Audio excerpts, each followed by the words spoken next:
So as you see here, I'm making one of my ghost stickers. I'm doing green for this one. I was thinking more when I was creating the process for this. I wanted to have different colored ghosts. The original obviously is white. What I'm doing here is that I'm coloring from the layer under, and I'm applying some shadow here. I wanted to get consistent colors, and I didn't want to have the end of the pixels closer to the line work be blurred or just have anything that's unsavory in terms of just being there. So you're just kind of seeing the process. It's getting darker and darker. This is like classic cell shading, which is pretty cool. But I'm right here, I'm adding shine. I like adding shine to make it a little bit more, pop, give it some depth a bit. Just fixing some shine on another ghost. You can see, kind of figuring out what I wanted to do next, so I'm kind of coloring the teeth white. It's hard to see with the PNG background, which is fine, but it's pretty cool. I don't mind it. It gets confusing while drawing, but it's okay. And you can see that I'm doing the teeth again for the blue ghost, which is honestly kind of pretty cool. Right now I'm adding the color to the tongue, do a base color, and then I go for something a little bit darker, and then I shade in areas where I think shadow is going to be in. Since light's coming from left hand corner, all the shadows are going to be bottom right, just away from the shine. So you can see here, I'm just trying to figure out what's a good color. I wanted each sticker to have some kind of variety. So we finished the green one, so now we're going to be going on to another one too. So you can see here, it's more evident. There's the pixels don't fully cover when you use the select tool, so I have to go in manually and pretty much clean up the lines. Doing cleanup is honestly pretty annoying. It's probably one of the most time-consuming things, especially when you're doing something like this. You want to avoid that. I'd say make clear black lines. Make sure you use the right tool for any digital medium, or else you're going to be doing this for maybe an hour or two. It's not fun, but at the same time it is pretty fun. So I laid down my base color, and now I'm going back with the second color for shadow. I like it because it's a darker green, so unlike the light green ghost right next to it, this one's going to be a lot darker.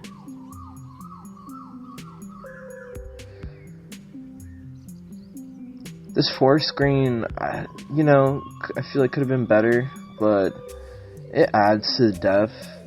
Man, that line could have been way better. But adding the last color, then adding shine, and I'm done with that ghost. So we got two more ghosts left after the teeth gets filled in and after the mouth gets filled in. See it slowly, if you're paying attention to the teeth, you're starting to see it slowly fill up. Now we're going to the tongue.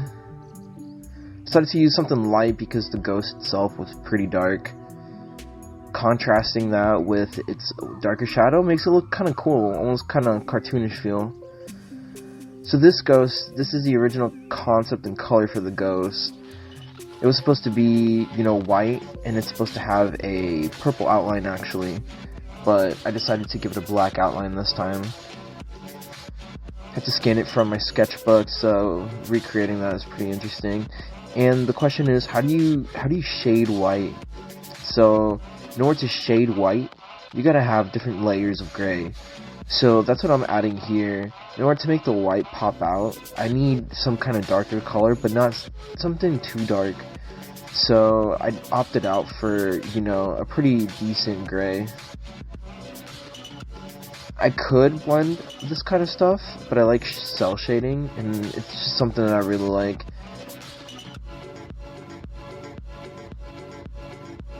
I didn't do much shine on this one, only because white on white, it's just pretty difficult. Yeah, that I just did straight orange. I wanted to have some kind of other color that wasn't white to go alongside with the white ghost, so I decided I wanted to do an orange ghost. Just like the previous ghost, I'm going to be using 3 colors. I ended up opting out for like this like reddish orange almost color. I'm doing things backwards here. It's a little unorthodox. I added the shine up top. This is probably a red-orange color. I forgot the number for this exact color. I normally try to remember numbers from the RGB formula or the CMYK. Try to remember it because, you know, I'm always working with color, so I need to figure out like a system that helps me get the color I need ASAP. I'm applying the 3rd color right here and creating almost like a cell-shaped gradient. I'm going to be coloring the teeth right now. Maybe do a little bit of the tongue as well, because, you know, I was wanting to finish. And now I'm just applying the tongue color and the shadow. But yeah, that is pretty much the ghost stickers, dude.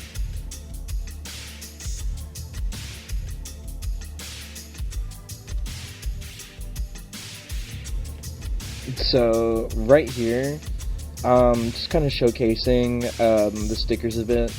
Cutting them out with an X-Acto knife or an X-Acto blade, and I'm using scissors to kind of do most of the work.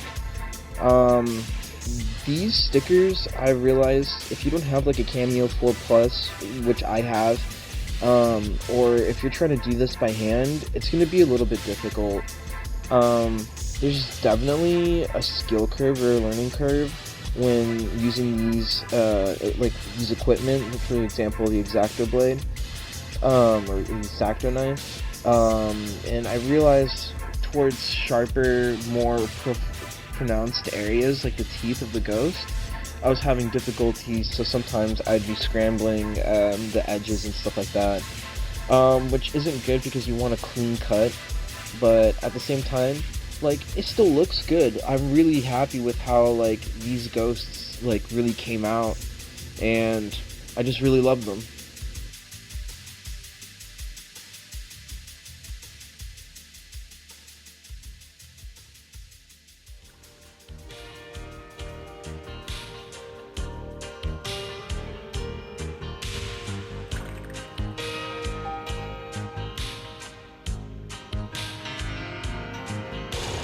Here you're seeing the process of the Cameo 4 Plus, cutting another ghost sticker that I've created. This one's easier, more mass-produced type of design, but the Cameo 4 Plus, we had the image, we printed it out on the printer, and it created margin lines, and now it's just kind of cutting it for us, which is pretty cool.